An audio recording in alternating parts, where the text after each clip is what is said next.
అయితే దీంట్లో సన్న బియ్యం ఇచ్చిన దాంట్లో కొన్ని కంప్లైంట్స్ ఉన్నాయి.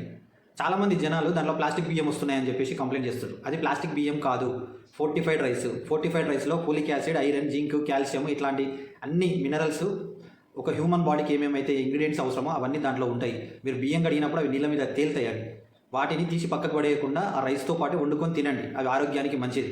ఇది జనాలకు చెప్తున్నా. హాయ్ ఫ్రెండ్స్, గ్రామాలల్లో ఇవాళకి ఫ్రీ రేషన్ సన్న బియ్యాలు ఇస్తున్నారు కదా, అది ఇవాళకి చివరి తేదీ. అయితే గత 2 నెలల నుంచి ఫ్రీ రేషన్ సన్న బియ్యాలు ఇస్తున్నామని చెప్పేసి చాలామందికి పాత కార్డులు ఉన్న వాళ్ళందరికీ ఇస్తామని చెప్పారు. కానీ ఈ ప్రభుత్వం గత 3-4 నెలల నుంచి కొత్త రేషన్ కార్డులు ఇస్తున్నామని చెప్పేసి ఒక లిస్ట్ ఫైనలైజ్ చేసింది. వాళ్ళకి ఈ దఫానే రేషన్ కార్డులు మంజూరు చేసి సన్న బియ్యం ఇస్తామని చెప్పేసి ఇంతకుముందు వాగ్దానం చేసింది. కానీ ఇవాళ కొత్త న్యూస్ ఏంటంటే రేషన్ బియ్యం ఇవాళతో బంద్.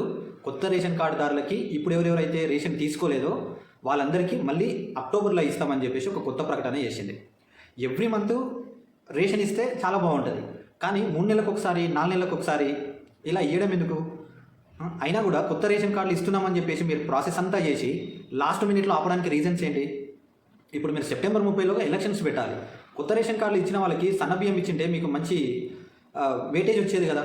ఎందుకు అట్లా చేస్తున్నారు? రాజీవ్ యువ వికాసం పేరు మీద కూడా మీరు అట్లనే చేశారు. లిస్ట్ అంతా ఫైనలైజ్ చేశారు, లాస్ట్ మినిట్లో ఆపేశారు. రైతు భరోసా అన్నారు, 9,000 కోట్లు వేస్తున్నామన్నారు. దాంట్లో ఎంత రిలీజ్ చేసారో ఇప్పటికీ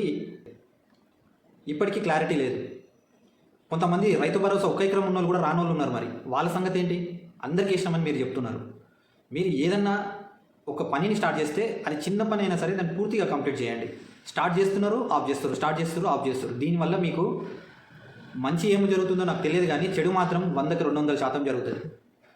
మీరు ఏదైనా విషయంలో క్లారిటీ ఉండి కరెక్ట్ చేస్తేనే మీకు మంచి జరుగుతుంది, లేకపోతే చాలా నష్టపోతున్నారు కూడా. మీ ఇష్టం ఇంకా.